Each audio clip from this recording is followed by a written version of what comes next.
स्वयंभू मनु के वंशज अंग नामक राजा थे। अंगा ने मृत्यु की बेटी सुनीता से विवाह किया और उनका वेन नामक एक पुत्र हुआ। मृत्यु एक दुष्ट व्यक्ति था।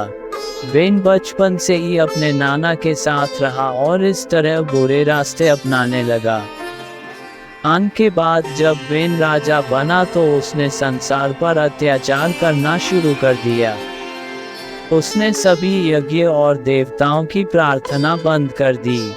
उन्होंने जोर देकर कहा कि लोगों को केवल वेन की ही प्रार्थना करनी चाहिए। ऋषियों ने वेन को धर्म के मार्ग पर लौटने के लिए मनाने की पूरी कोशिश की, लेकिन वेन नहीं माना। तब ऋषियों ने वेन का वध कर दिया। मत्स्य पुराण में केवल इतना कहा गया है कि वेन की मृत्यु ऋषियों द्वारा उस पर लगाए गए श्राप के परिणामस्वरूप हुई। अन्य पुराणों में कहा गया है कि ऋषियों ने वास्तव में उसे किसी तिनके से मार डाला था जिस पर मंत्रों का जाप किया गया था। वेन का कोई पुत्र नहीं था और राजा की अनुपस्थिति में कोई भी राज्य फल फूल नहीं पाता। इसलिए जब वेन की मृत्यु हो गई तो ऋषियों ने मृत शरीर को गूंथना शुरू कर दिया ताकि पुत्र पैदा हो सके। इस गूंथन के परिणामस्वरूप जो पहला प्राणी सामने आया वह एक काला और बौना बेटा था। वेन के शरीर में जो भी बुराई थी वह सब उसके बेटे के शरीर में प्रवेश कर गई, जिससे उसके मृत शरीर में कोई बुराई नहीं बची। अन्य पुराणों में कहा गया है कि यह पुत्र निषाद के नाम से जाना जाने लगा और यह नाम उसके वंशजों को भी दिया गया। निषाद शिकारियों और मछुआरों का एक वर्ग बन गया। जब गूंथना जारी रहा तो वेन के दाहिने हाथ से एक सुंदर पुत्र पैदा हुआ।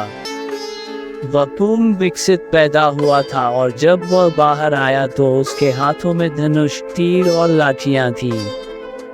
उसका पूरा शरीर चमकते हुए कवच से ढका हुआ था। पृथु शब्द का अर्थ महान होता है।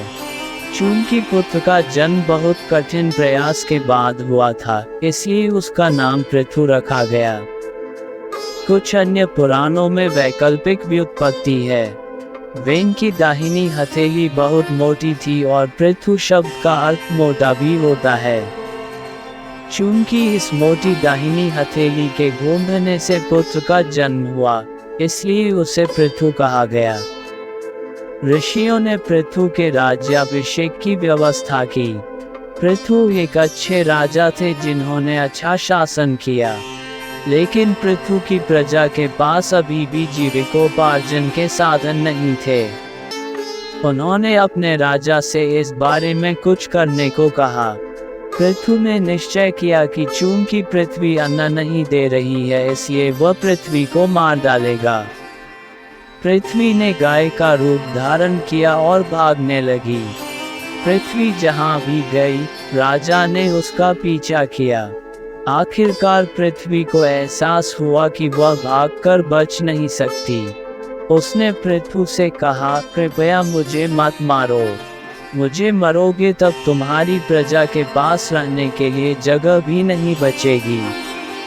तुम्हारा उद्देश्य अपनी प्रजा के लिए जीने का साधन ढूंढना है। यदि तुम मुझे मार डालोगे तो ये कैसे पूरा होगा? इसके बजाय मेरा दूध दो। दूध देने से जो अन्न मिलेगा उससे तुम्हारी प्रजा का भरण पोषण होगा। पृथु ने तदनुसार पृथ्वी का दोहन किया। इसी कारण से पृथ्वी को पृथ्वी कहा जाता है।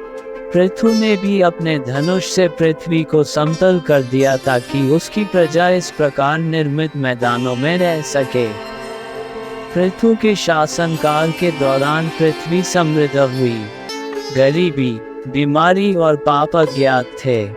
सभी लोग धर्मात्मा थे। धन्यवाद। आप देख रहे थे गॉड ब्लेस टीवी हिंदी। हमारे साथ जुड़ने के लिए सब्सक्राइब अवश्य करें।